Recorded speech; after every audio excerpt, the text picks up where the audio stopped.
Hello, good afternoon. Today, our guest is Professor Christopher Ferguson, and we're going to be talking about systemic racism and crime. How are you doing, Professor Ferguson? Doing very well. Yeah, thanks for having me on today. I appreciate it. So, Dr. Ferguson, recently you and your co-author published a paper debunking the notion that systemic racism is undermining the justice system. And I read that paper, all of it.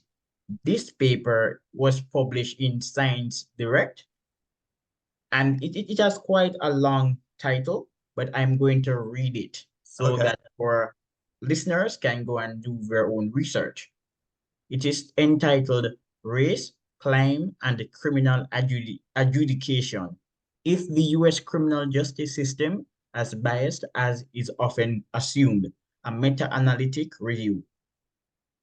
So, Dr. Ferguson, why do people assume that the justice system is replete with systemic racism?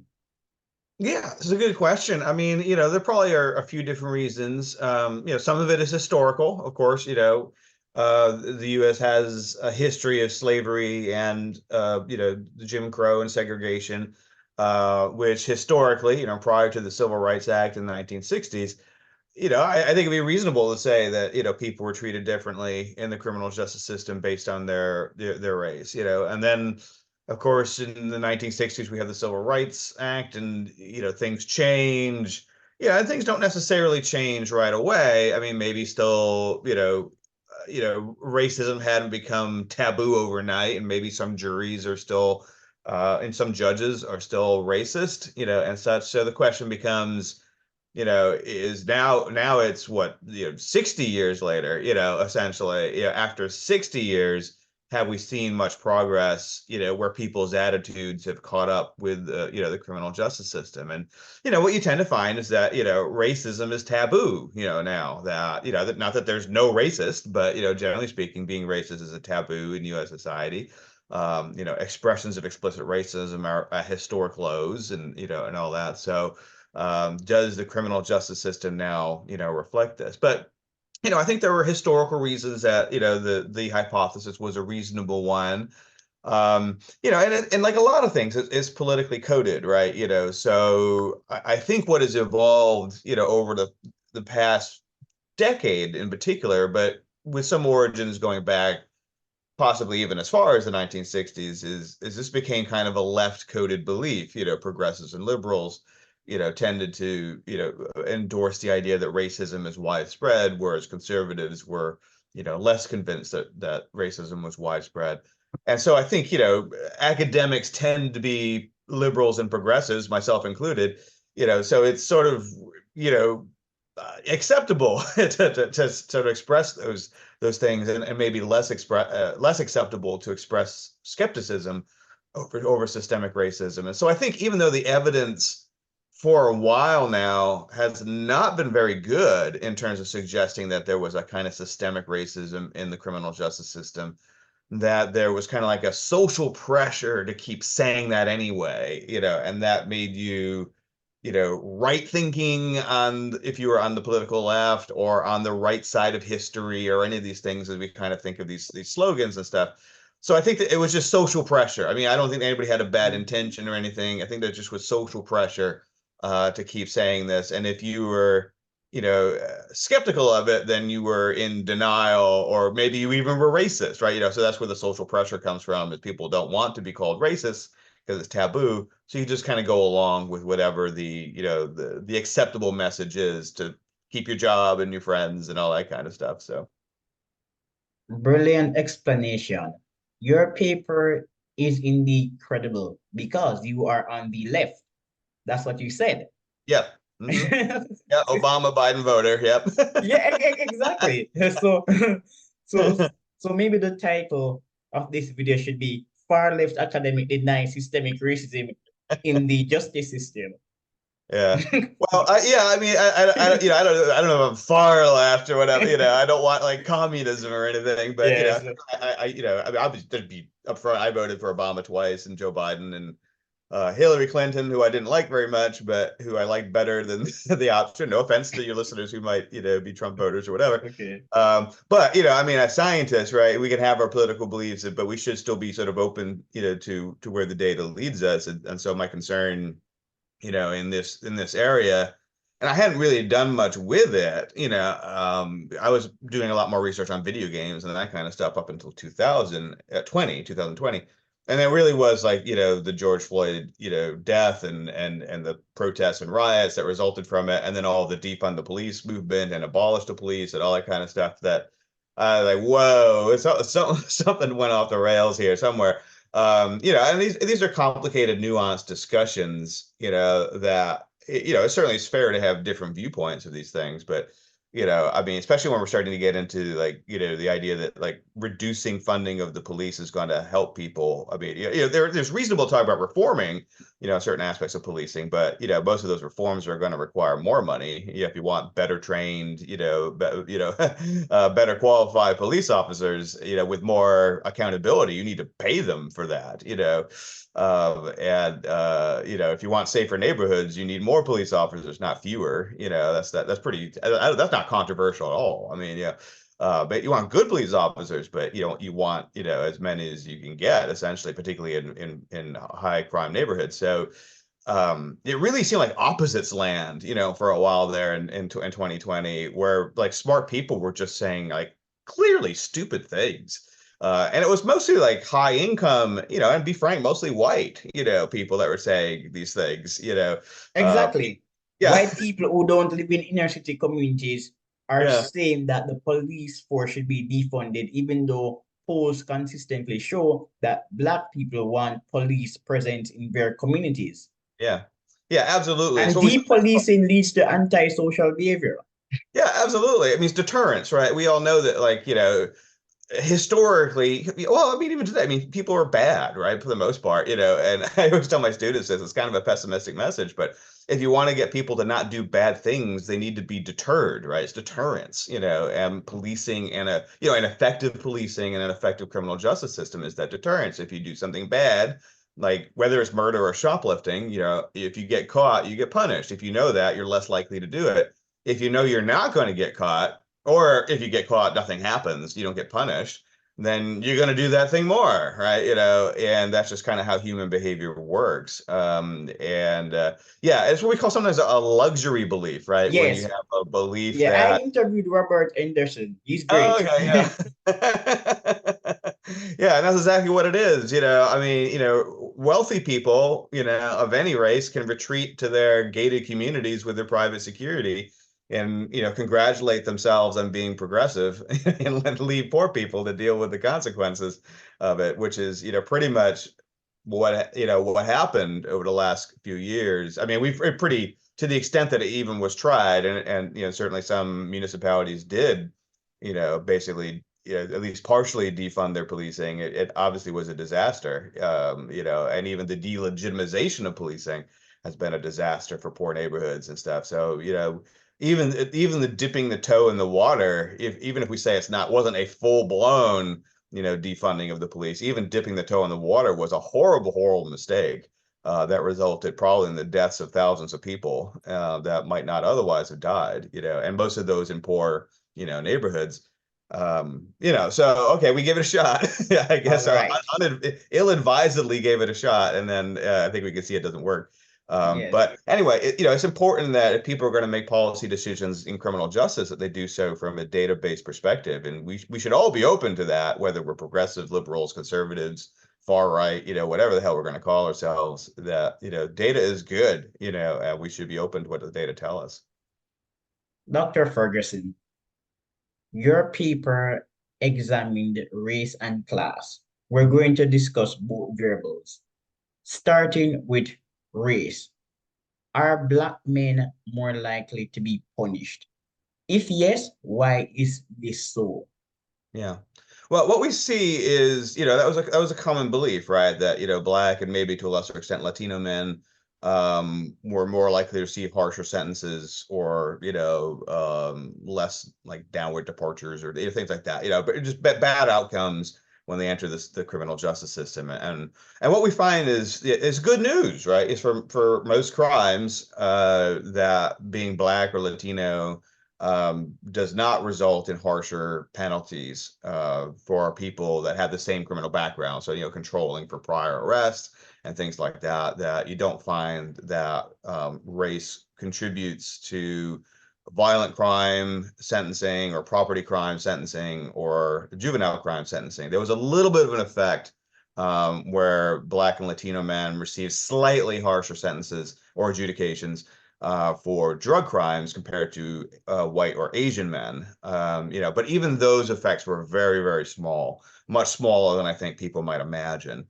That's good news, right? Is that the criminal justice system in the U.S. right now, seems to be pretty egalitarian for the most part in terms of race issues.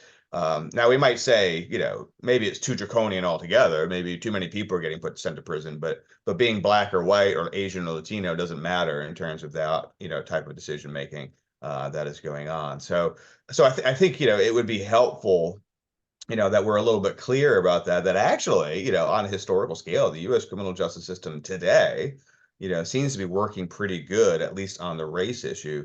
And it's maybe bad to tell people the opposite, if the data doesn't support it, because if you keep telling people that the criminal justice system is out to get you, then they're less likely to cooperate with police officers, they're less likely to serve as witnesses in trials and so on and so forth, because they think it's an unfair system. And the good news is it doesn't appear to be an unfair system. So we should be telling people that. Why are Blacks more likely to be punished for using drugs? Is it Well, because of the type of drugs that they are selling or consuming? probably. That would be my best guess, is that, you do see sometimes it's probably not intentional. It's not like, the people have sat around and decided that, let's screw Black men, in reference to drug crimes, and more that, you see like harsher sentences for like crack cocaine than powder cocaine, for instance. And if one community tends to be more inclined to using, say, crack cocaine, so the idea is that, Black Americans use more, crack cocaine than white Americans did, or Asian Americans did, and other groups use more powdered cocaine or other types of substances, then you can see that have this kind of, small, but, non-trivial, disparate effect. Kind of think of like one thing that kind of came out like a year ago even was, and Joe Biden was thinking about banning menthol cigarettes, right? And I don't think Joe Biden was planning this to like screw Black Americans, right? But what people pointed out is that menthol cigarettes are much more popular in the Black community than they are in like white or Asian or Latino communities, right? So as a consequence, that law would fall disparately upon the Black community compared to white, Latino, or Asian communities, but without there necessarily being any intent. I don't think, Joe Biden's plan. I think he thought menthol cigarettes are bad, right?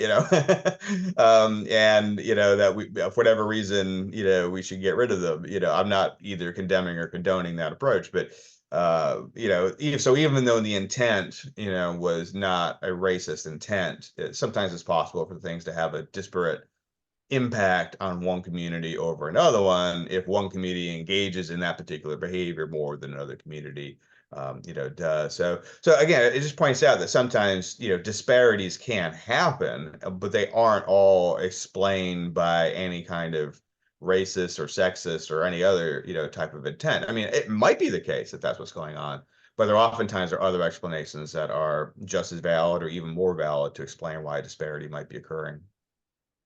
And remember that Black drug dealers, they sell crack cocaine in the open. They also tend to live in more depressed communities. Policemen are going to target communities with a reputation for violence. Yeah. If you are a police officer, you're more likely to target a gangster than a college student who is using crack cocaine. Yeah.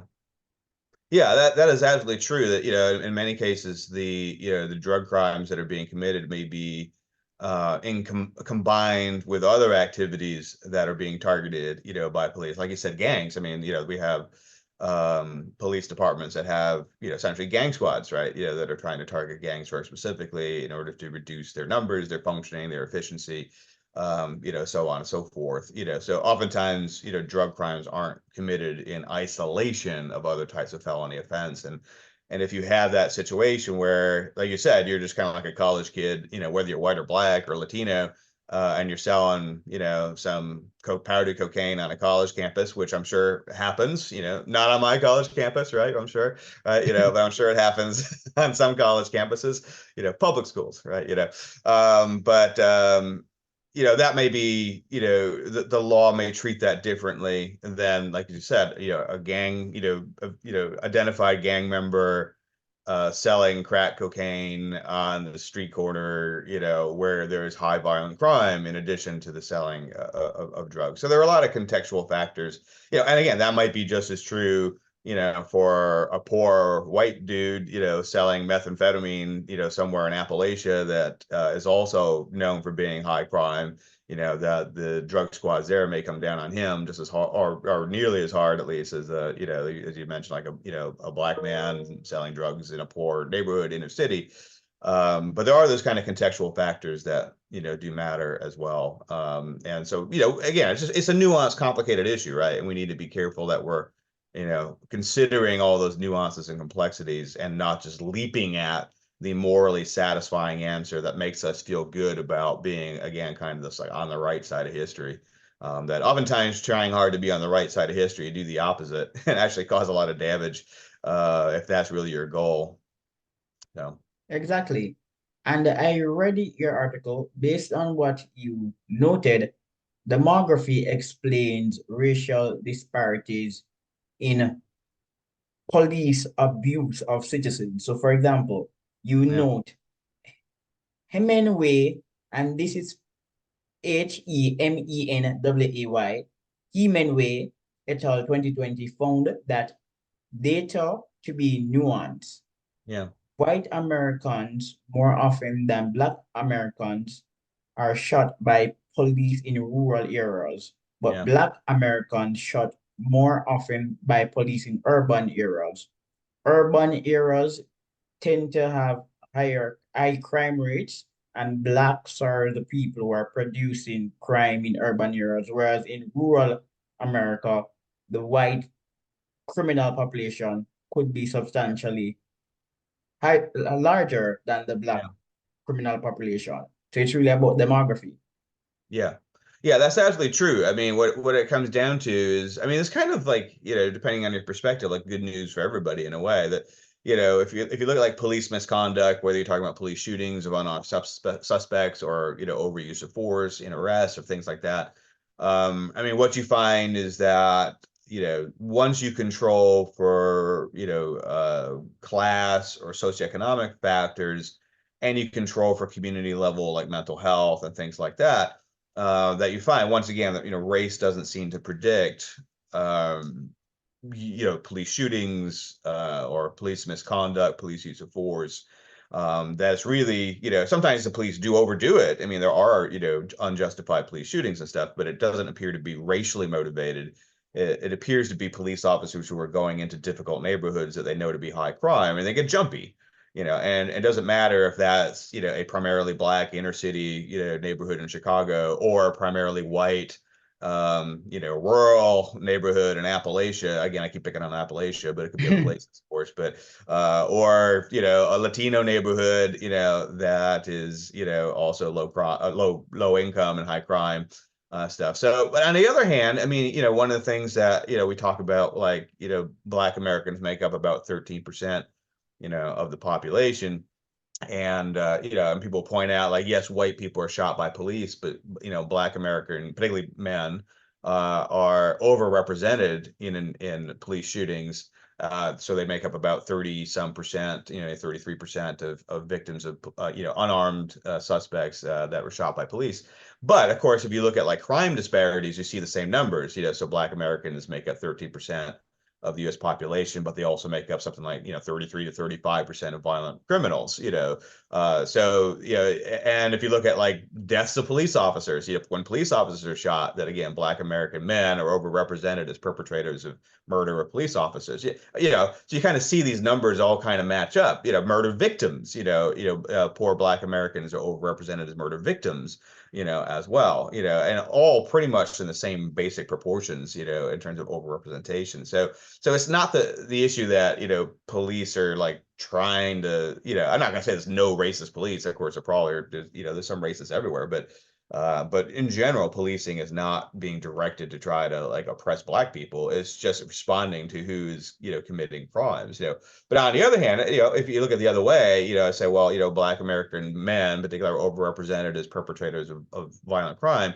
But once again, if you actually control for class issues, socioeconomic status, ecological conditions in the neighborhood, that once again, you really find it's not so much being Black, it's simply that the community factors appear to be much more salient in terms of producing, violent crime. So once again, the experience of, kind of think hypothetically, a young 20s man who has some mental health issues and is poor, and comes from a difficult family and has very few educational or job prospects.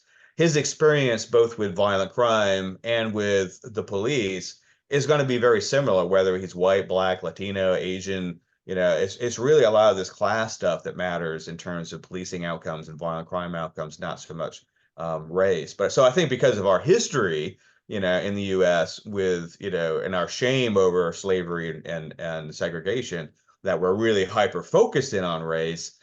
Even though, just this week, it was Martin Luther King Day, right? Even though the civil rights movement seems to, it's almost controversial to say now that the civil rights movement basically worked and was good, and that's like, people like will gasp if you say this, that like we kind of fixed this to the most part. Again, I'm not saying everything's a utopia, but it's really not race that is salient for outcomes now. It's really in many ways class that seems to be much more salient in predicting people's outcomes. And if we focus in on policy that addresses class, you still may help a lot of poor Black people without ignoring a lot of poor white people or Latinos or even Asians, right? And there'll be less of this sense of competition, right? So if you direct a bunch of resources at one group of people, whether it's Blacks or whites or Latinos, then the other groups are going to be jealous. That's just kind of how human nature works, So if you kind of want to actually fix things, there's some kind of cliche saying out there about like, a good tide rises all boats together. I'm probably mangling that, but you get the idea. That's a much more helpful way of trying to fix things is like say, well, we're going to help poor people, right?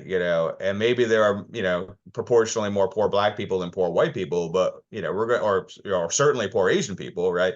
But we're going to lift all poor people up together if they need those resources, or they need that help. And we're not going to exclude people because they're the wrong race in order to do that, and that's where you get more problems. Unfortunately, I think over the last few years, that's what people started to do is they started to, offer like everything from scholarships to other things based on race, and the intentions were good. But then it leaves poor people out that happen to be white or Asian, from these opportunities, and then they get mad, which is what humans do, and it causes more problems than it benefits. So I think people should focus a lot more on class issues than race issues when it comes to some of these things.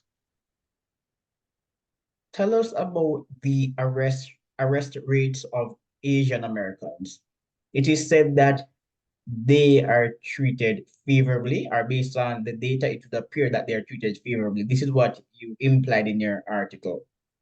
Yeah, I mean, basically the implication is if you're really going to obsess over tiny, tiny numbers, then the group that comes out the best is Asians in the criminal justice system, but not by a lot. I mean, like I said, all these, people tend to think there's these wide gulfs between, Black and Latino men and white and Asian men.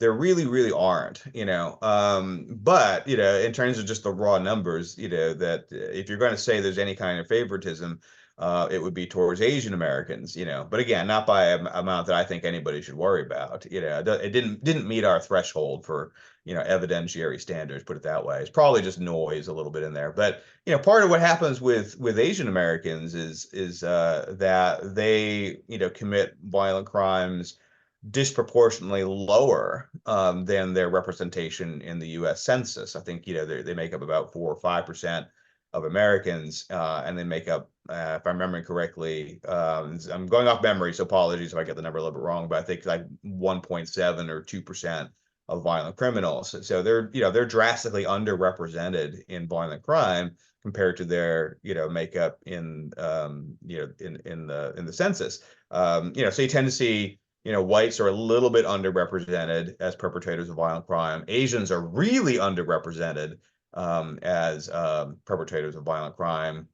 Latinos are a little overrepresented as perpetrators of violent crimes. And then, as we talked about, Black Americans, but also Native Americans tend to be more highly overrepresented as perpetrators of violent crime. Now, when I say this, it doesn't mean that the majority of any of these groups, commit violent No, crime. but on average, Yeah, we're people just from talking on such average. populations Yeah, are likely to commit crimes. right, That's right. common sense. Yeah. I mean, we have these stereotypes of Asians, right? And the thing about stereotypes is sometimes the stereotypes do reflect a little bit of truth behind Exactly, the stereotype accuracy literature. it. I interviewed Yusim. Yes, I've been following it for a while. Yeah. And so, I mean, Asian Americans do very well. And people sometimes will point out, well, particularly like Indian Americans, right, from the Indian subcontinent, a lot of them came from wealthier families who were able to migrate to, yeah, that's Brahmin, the fair. Brahmin caste. But a lot of Chinese Americans didn't, or No, Vietnamese Americans didn't. They were refugees, basically, and they still are doing very well. Or South Koreans, are still doing very well, in the United States, despite not having that, privilege, I guess, to use that term. So there probably are some cultural factors, that's nothing genetic. It's just that. On average, Asian children are more likely than any group to be brought up in a two-parent family, and the families really emphasize the work ethic, right? These are all the stereotypes, right? But it's true, that they push their kids to study and exceed and excel in school. And that's probably something, if that's something we value, that every other group, including whites, could probably, learn a little bit, to do that. I mean, I think what a lot of these numbers, if you look at like different types of you know, um, outcomes. I know there was like I saw something going on by the New York Times about like, upward mobility and among men and women of different ethnicities from like 2018 or something like that. And sort of buried in there, they made a big argument about systemic racism, but they kind of like buried in there was data to say it really was fatherlessness. And that exactly. drove a lot of Bro, this stuff. Not like people don't want black people to succeed or whatever. It's just like it kind of helps to have your dad in the picture if you want to. Asian men out earn black men, black women out earn white women, but there's a disparity between black men and white men, and even rich black men or black men from richer socioeconomic positions Yeah, tend to commit crimes at higher rate and yeah, experience downward mobility. The yeah, Shetty and Brookings papers. yeah. It seems to be like, yeah, that all came out of that New York Times database. It actually was a group of I think they were economists Yes, that had run it. And they actually it's funny because they were arguing, this was evidence for systemic racism, and of course I otherwise see other people say, well, this is like genetic or biological. So that's the danger with correlational evidence, right? You can make different arguments about why you're seeing this, but there was in that report that then they didn't emphasize it in the New York Times, but they pointed out, I mean, or it was in there somewhere that it really looked like fatherlessness was driving a lot of that stuff. So even black men who are in higher, income brackets, their families are in higher income brackets, still grew up in families that were less likely, at least at the neighborhood level, to have two-parent, households. So even controlling for economic, status of the household or the neighborhood, at least. All these were neighborhood tracts. These are all census tracts. If you looked at the income of the census tract, that nonetheless the black kids, were less likely to grow up in two-family homes. So it seemed like that was still kind of an issue that had not been controlled very effectively in that study, and which somehow didn't get emphasized. But that nobody mentioned it. Which is why I think then people either focus in on like biological differences or systemic racism, and say, well, no, there's a third explanation for this, and it's probably fatherlessness, and maybe having two parents is a useful thing. But the other interesting thing too is, in that report is, there was no difference for women, right? Like, Black women were upwardly mobile to the same extent as white women were, right? So all the difference was for, Black men versus, white men. So that was kind of fascinating. So sometimes with these reports, you have to read them like really, really carefully, and you may see that there's still something that's left unexplained and some of these things. So, Yes, but people tend to leap to these big explanations for things. the John Ogbu study uncovered years ago that even Black children from upper class families did poorly in school because they lacked an intellectual culture, and these were the children of richer families. Yeah, yeah. Well, Roland Fryer, who himself was Black, Yes, I think he's still at Harvard. I know he has yes, some. he's still and he's at the Manhattan Institute. Yeah, yeah. And he kind of pointed that out, that there's also the I guess the phenomenon, I think as he described it, was the acting white phenomenon, right? That there's this discouragement that if you're, particularly for boys, that if you're excelling and academically, then you would be criticized by your peers for quote unquote acting white or something of that sort. So there's kind of like the social pressure to not excel academically, and those are things that we want to be aware that sometimes there are cultural things that are going on. It's not that any culture is perfect, or not that Asian culture is perfect by any means by comparison, but sometimes if you see a disparity between different groups of people, it's fair to ask, could there be some racism here or that sort of stuff? But maybe not. Maybe there really are some cultural differences, that are having a disparate impact, and maybe it's more true for boys than it is for girls Yes, as yes. well. But I mean, one of the things yeah, go ahead. I am not a scientist. My qualifications are in history, and I studied philosophy and IR anthropology. I'm not a scientist, but I read science widely. And years ago, before I was even exposed to tertiary education, I was exposed to a genetic variant by a Black anthropologist, MAOA, and he said that it was linked to crime and antisocial behavior. And then Yeah, some criminologists did the study saying that the Black male population is more likely to express that particular variant. It was yeah, more prevalent in the Black male population. As I said, I'm not a scientist, but I don't rule out scientific explanations. yeah. Yeah, I mean, we should always be, open to you know, scientific data, however uncomfortable it may make us feel, right? I mean, we just need the truth, to some extent.